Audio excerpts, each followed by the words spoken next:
Hi there, my name's Colin and this is the Action Figure Resource video channel, the place for all your action figure news, reviews, tutorials and guides. If this is your first time to my channel, welcome. I hope you enjoy my videos. Today I'm going to be taking a look at the vintage Hasbro G.I JOE A Real American Hero Series 1 Flash action figure released in 1982. I appreciate you taking your time to watch this video and supporting my channel. To help me even more, please take a few seconds to subscribe below, smash that like button and click on the bell icon to be informed of all my future videos. When you click on the bell icon, make sure you select all on the drop down menu to get a notification whenever I upload a new video. If you want to support the channel even further, you can become an AFR member. When you become an AFR member, you'll get access to my database of more than 60,000 action figures, giving information on release dates, accessories, rarity and historical value. You will also get access to exclusive videos, checklists, guides and tutorials. To become a member, see the link here or in the description box below. Okay, so let's get on with today's video.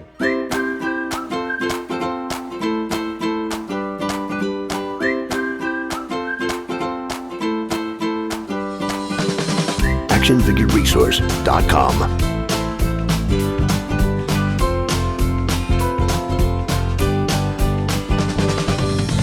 Yesterday's toys, today's treasures.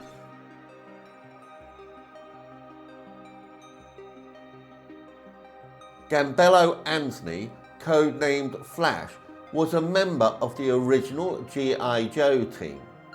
He was a laser rifle trooper, as well as being their electronics and CBR expert. CBR stands for Chemical, Biological and Radiological expert. Although he wasn't one of the main characters and he only made background appearances in the series, he was still a lot of people's favourite G.I Joe, perhaps because he was a genius and he had a very strong belief in the American system. He was first introduced as part of the original A Real American Hero action figure line released in 1982, and he was produced until 1994. While his first cartoon appearance wasn't until 1983. Flash's weapon was an XMLR-1A Laser Rifle, where the XM stood for experimental model, meaning the weapon was initially adopted for the US military. Although the 3.75-inch action figure was the only one based on Flash in the initial vintage run, the brilliantly painted padded uniform and excellent accessories made sure that this figure generated a lot of sales during his short run. The Series 1 figures came out on 9 back cards that showcased the other G.I Joes arranged in rows and columns on a black background on the reverse, directly under the G.I JOE logo, and a file card taking up the bottom third of the card, which gave some brief background details about the character. The front of the card had a big G.I JOE logo at the top, whereas the figure itself was located on the bottom right part of the card in front of a blue background. His laser rifle was directly beside him to the left, and the 3 other accessories were directly above his head. The sculpting for this figure was not bad at all, and he looked the part of a real soldier. However, there did seem to be a flaw on his face, as his lips were a little bit too far from his jaw. Other than this, everything was quite accurate and well proportioned.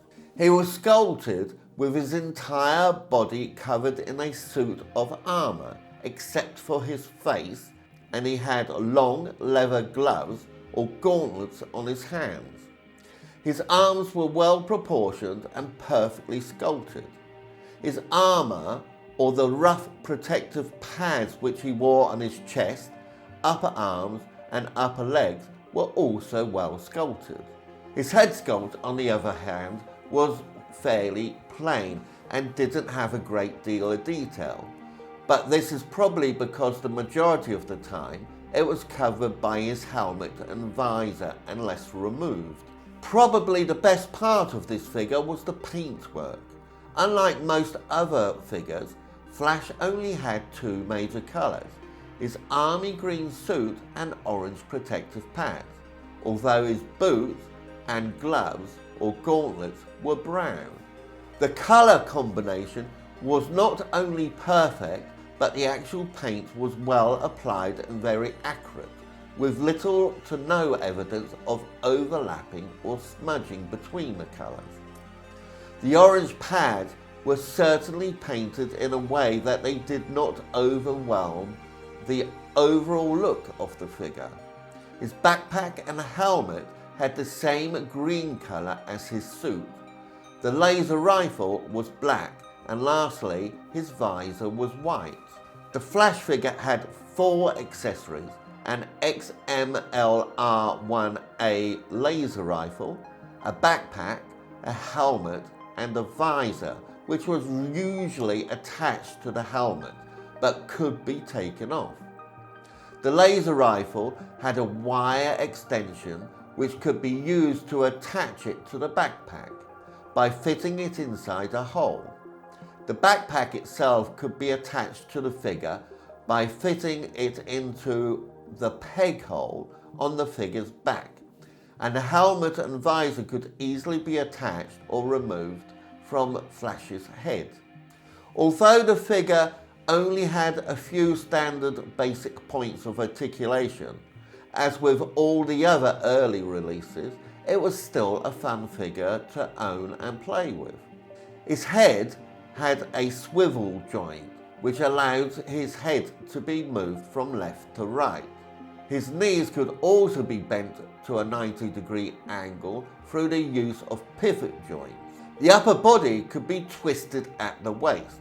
He also had a joint at his waist, allowing him to be turned from left to right from the waist. His shoulders had ball joints, so his arms could be moved up and down and rotated, and lastly, his elbow could be bent to a 90-degree angle. Flash's 1982 figure was a straight-armed version, meaning that he could only move his whole arm from the shoulder in an up and down and rotational direction. However, an upgraded variant was released the following year in 1983, which had swivel joints just above the elbow to permit rotation of his forearms. The 1983 version also had a slimmer waist piece, replacing his bulky original waist piece, and the date stamp on the figure was changed from 82 to 82-83. As well as these variations, the pegs on the backpacks were different. The pegs on the 83 version were slightly larger, so the backpack pegs from the original figures only fitted very loosely into the 83 version. Later, the 4th series of the figure had the ball-jointed neck replaced with a swivel neck and generally had better posability. There were 2 variations of the carded figures. The figures sent through Hasbro directly and sold through Sears and JCPenney had a glossy red backing, whereas the regular carded figures did not. For international releases in Brazil, Cobra de Aco was created using a recolored version of Flash's body sculpt. An identical version of Flash was released as Flash in Argentina and as Ultron in Brazil. In Mexico, the straight-armed Flash was released in a box instead of on a card, as part of Series 1 in 1986 by the Urukan Toy Company. Current values for this figure are mint on the card $600, but I could only find one sample of this that had been sold over the last year. Mint loose and complete for between $50 to $135 and loose for between $19 to $30. Please note that all the prices mentioned here are for informational purposes only and are not an offer or solicitation to buy any at these prices.